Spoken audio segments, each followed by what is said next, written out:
আসসালামু আলাইকুম everyone, welcome back to cooking episode. আজ আমি আপনাদের সাথে রমজান স্পেশাল যে আইটেমটা শেয়ার করব সেটা হচ্ছে পেঁয়াজু। এটা কিন্তু খুবই ফেমাস। ইফতারের সময় প্রায় প্রতিটি ঘরে ঘরেই এই আইটেমটা তৈরি হয়। চলুন তাহলে দেখে নেই পেঁয়াজু বানাতে আমাদের কি কি লাগছে। পেঁয়াজুটা বানানোর জন্য প্রথমেই আমি একটা বাটিতে 1 কাপের মতো খেসারির ডাল নিয়ে নিচ্ছি। এবার দিয়ে দিচ্ছি কিছুটা মসুরের ডাল।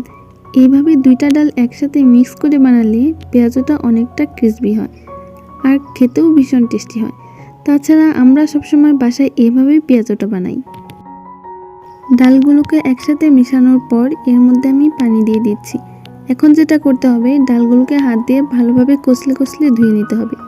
প্রথমবার ধোয়ার ক্ষেত্রে আপনারা বুঝতে পারবেন এটা থেকে কিন্তু অনেকটা ময়লা পানি বের হচ্ছে। তো আমি 4 থেকে 5 বারের মতো এটাকে ভালোভাবে ধুয়ে নিচ্ছি। ডালগুলো 4 থেকে 5 বার ধোয়ার পর ঠিক এরকম হয়েছে।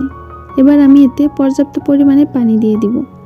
পানিটা কিন্তু অনেকটাই টলটলে হয়ে গিয়েছে। এই পর্যায়ে আর ডালগুলোকে ধোয়ার কোনো দরকার নেই।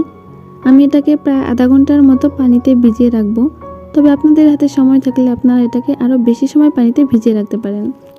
ঠিক আধা ঘন্টা পরে ডালটা দেখুন অনেকটাই ফুলে গিয়েছে। আমি হাত দিয়ে দেখিয়ে দিচ্ছি, দেখতেই পাচ্ছেন আপনারা, এটা কিন্তু ফুলে প্রায় ডাবল হয়ে গিয়েছে। আমি আবার এটাকে ব্লেন্ডারে ব্লেন্ড করে নিব। তবে আপনারা চাইলে ডালটাকে পাটায়ও বেটে নিতে পারেন।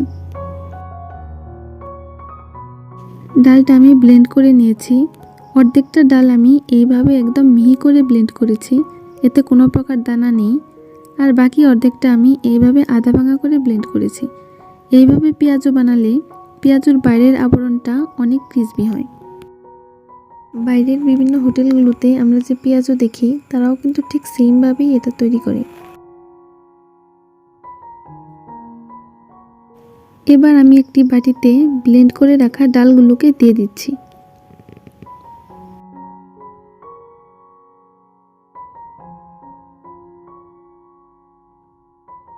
এবার দিয়ে দিচ্ছি পেঁয়াজ কুচি। পেঁয়াজগুলোকে আমি মিহি করে কেটে নিয়েছিলাম। আপনারাও চেষ্টা করবেন পেঁয়াজটা মিহি করে কাটার জন্য। দিয়ে দিচ্ছি মরিচ কুচি, ধনিয়া পাতা কুচি, দিয়ে দিচ্ছি 1 কাপের মতো চালের গুঁড়া। চালের গুঁড়া দিয়ে পেঁয়াজুটা বানালে পেঁয়াজ অনেক ক্রিসপি হয়। হাফ টি স্পুন মরিচের গুঁড়া, হাফ টি স্পুন হলুদের গুঁড়া, হাফ টি স্পুন ধনিয়ার গুঁড়া, স্বাদ মতো লবণ। দিয়ে দিচ্ছি একটুখানি কালো জিরা। এটা দিলে টেস্টটা অনেক ভালো আসে, তবে আপনারা চাইলে এটা স্কিপও করতে পারেন। এবার সবগুলো উপকরণকে আমি হাত দিয়ে খুব ভালো করে একটু মেখে নিব।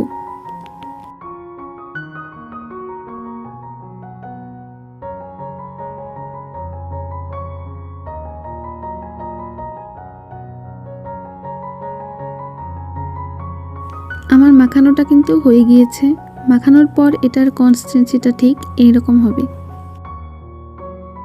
চুলায় একটা প্যানে আমি তেল দিয়ে দিয়েছি। অপেক্ষা করব তেলটা গরম হওয়া পর্যন্ত। এবার আমি মাখানো ডাল থেকে খানিকটা ডাল নিয়ে ঠিক এইভাবে আঙ্গুলের মাথায় রেখে জাস্ট আলতো একটু চাপ দিয়ে যে কোনো একটা শেপ দিয়ে দিব। এইভাবে পেঁয়াজুটা বানালে পেঁয়াজুর উল্টো পাশে হাতের আঙ্গুলের একটা ছাপ পড়ে। খেয়াল করলে দেখবেন বাইরের হোটেলের পেঁয়াজুগুলোতেও কিন্তু এরকম হাতের ছাপ পাওয়া যায়। পেঁয়াজুটা এখন আমি গরম হওয়া তেলে দিয়ে দিচ্ছি। একইভাবে আমি সবগুলো পেঁয়াজু বানিয়ে ভেজে নিচ্ছি।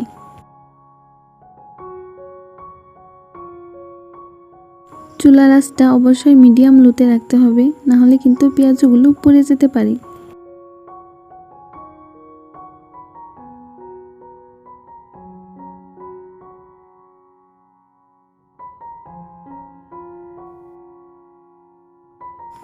আমি পেঁয়াজুগুলোকে একবার উল্টে দিয়েছি, দেখতেই পাচ্ছেন এটা কিন্তু অনেকটাই ব্রাউন কালার হয়ে এসেছে। আরও 2 থেকে 3 মিনিটের মতো এটাকে আমি ভেজে নিব।